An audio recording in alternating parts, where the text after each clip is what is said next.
I'm Sebastian St. James.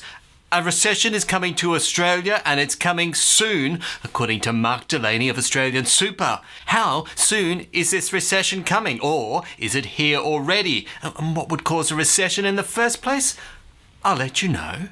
Firstly, who is Mark Delaney and what would he know anyway? Well, here's a picture of him. This is Mark Delaney, the Chief Investment Officer of AustralianSuper. AustralianSuper. Who's AustralianSuper anyway? Here is the list of the 20 largest super funds in Australia. At number 1, AustralianSuper with $244.9 billion in assets under management. Wow. So Mark Delaney is AustralianSuper's Chief Investment Officer, so maybe his opinion carries some weight, but let's investigate into that further. Firstly, what is a recession? A recession means 2 or more consecutive quarters of negative growth in GDP. GD who? What is GDP? Let's get all our definitions out in one go. GDP stands for Gross Domestic Product. Oh, that is so disgusting. That is gross. No, not that kind of gross. Gross as in your gross pay before tax is taken out. Net is after tax. That kind of gross. Gross domestic product is a monetary measurement of the market's value of all the final goods and services produced in a specific time period. 2 consecutive quarters of negative GDP, that is real GDP, not nominal GDP, and that is important. What's the difference between real and nominal? I've done a video on that before, so you're in good hands here. Okay, so that's the standard, remove inflation, but why do we do that? Why do we care about what inflation is doing? When we look at GDP, we are caring about the amount of increase in our business activity, and so we need to deduct the increase in prices, get rid of inflation, and just look at the raw value of increase in productivity over time in the economy. How much is the economy growing by inflation? No, I don't care about that. I mean in real terms.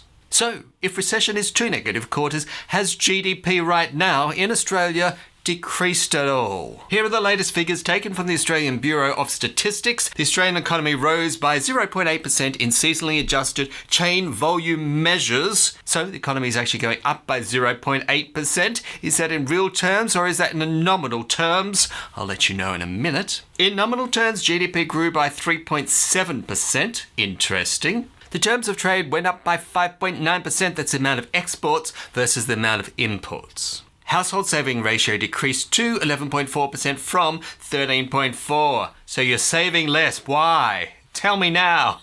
Well, according to the stats, on average you are. Seasonally adjusted chain volume measurement. What is chain volume measurement anyway? Well, here's the formula. The chain volume index formula is as follows. Memorize this formula. There will be a spot test on Tuesday. I think we'll both agree that that formula is out of scope for this video. 0.8%, is that nominal or is that real? If it's nominal, then it probably means in real terms that the Australian economy is shrinking. If it's real, then it's above 0, so it means the Australian economy is in fact growing. Let's find out. The Australian economy grew 0.8% during the March quarter 2022 and 3.3% over the past year.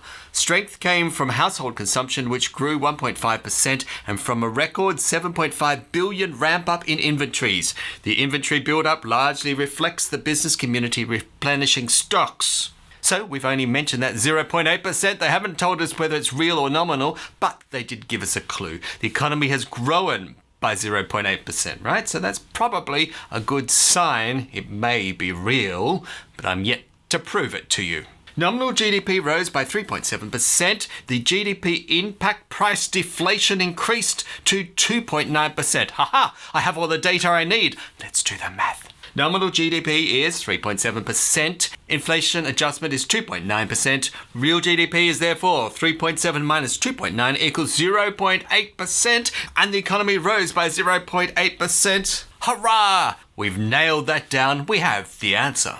So if the economy is growing by 0.8% in real terms, and a recession requires 2 consecutive negative quarters of GDP decrease, then obviously we are not in a recession. We cannot be in a recession because we haven't even had the first quarter of shrinkage, right? Let alone 2 in a row. Well, that's good news. That means it's impossible for there to be a recession in Australia statistically and formally until 6 months' time. Why? Well, 2 negative quarters, right? A quarter plus a quarter equals a half. So for now, a recession is not just around the corner, if by a corner you mean a few weeks' time. So what should we do when the recession actually hits? In fact, if it hits, I've got a video coming up about that shortly, so make sure you're subscribed so you don't miss out. So, not a negative quarter this quarter, but have we had any negative quarters recently? The answer is yes. On the right-hand side, we see the 0.8% that we've been talking about. Go back a couple of quarters, though, to the September quarter. It is minus 1.8%. So there you go, half a year ago, we slipped into, not a recession, but into 1 quarter of negative growth. Whew. The next one went up, so we escaped a recession, but you can see we're in a bit of a rocky time at the moment. Is there anything going on right now that could potentially increase the risk of us going into recession? The answer is yes, and that is the bear market. Do you know that there is a correlation between bear markets, which is the share market, and recessions? How much of a correlation is there? I will give you the figures. There have been 26 bear markets since 1929, 15 recessions during that time. 15 divided by 26 is 0.58%. Therefore, there is a 58% chance that a bear market leads to a recession. It's a bit over half. We're in a bear market now for sure. Therefore, statistically, we're fairly likely to go into a recession, but it's certainly not guaranteed by any stretch. So what is the RBA, the Reserve Bank of Australia, predicting about the future? They should know. Well, they're saying it's a poor outlook going forward. Well, that's no good. With global events continuing to impact the Australian economy, the June quarter national accounts are expected to continue to show some volatility, says the RBA. We had a negative quarter about 6 months ago. Has there been any other negative quarters recently? The answer to that is yes. Here is a graph showing the GDP over time, and wow, look at that great big drop. We see the recent one, which is hardly any, and a massive, massive one, well, a few quarters before that. When was that? That was in June 20, and the growth was minus 6.8%. 2020, that's the coronavirus. Okay, so that's all making sense. And it had a massive impact on the economy. Although we are growing this quarter, are all parts of the economy growing together? The answer is no.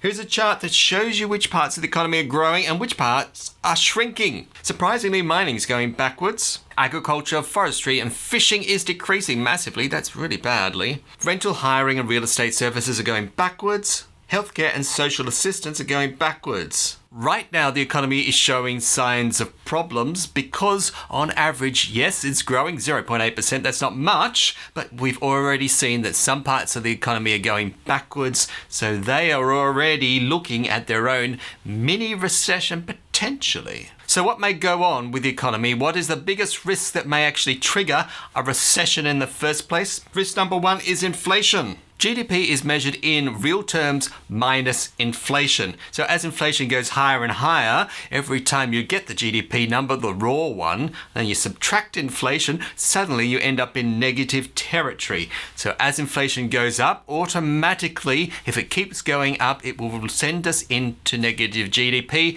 2 of those, and you've got yourself a recession.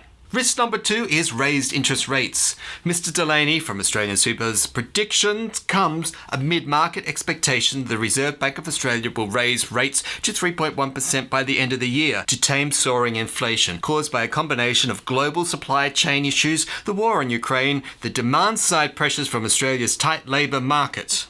So what does raising the rates actually do to the economy? Well, when your rates go up, any loan that you may have to pay deducts the money that you have left over. So you can't then go ahead and spend that on lattes and on smashed avocado sandwiches. I know it's a crime. It means you have less money to spend in the rest of the economy. Business too has loans. It means as they pay more on their interest rates, they have less to expand their businesses. When the RBA puts up interest rates, automatically that means that the GDP is going to come down over time, but that's the risk. Inflation is skyrocketing. The RBA has one great big lever it can pull, and that is increasing interest rates. As it does that, it affects the whole rest of the economy. That's kind of a bit of a side effect, but it does slow down the economy overall, which is working as intended. Is the economy that's slowing at the moment actually having a real-world effect in anything that I can see? The answer is yes. AustralianSuper's $261 billion mega fund is on track to post its first financial year loss in 13 years, with AustralianSuper's balance investment option down by 0.83% in the financial year to June 9. Mr. Delaney said global financial markets were navigating a difficult period characterised by short-term challenges owing to the end of the COVID-19 stimulus and longer-term pressures from the end of the 13-year economic cycle. The former Treasury economist said the global economy had run out of capacity after years of strong employment growth, and it would be difficult to turn a material downturn as central banks raise rates to rein in inflation. Doom and gloom from Michael Delaney. But there you go. He should know. How likely is the bear market that we're in now to ruin everything for us going forward? I've done a video on that. Go ahead and click on it here.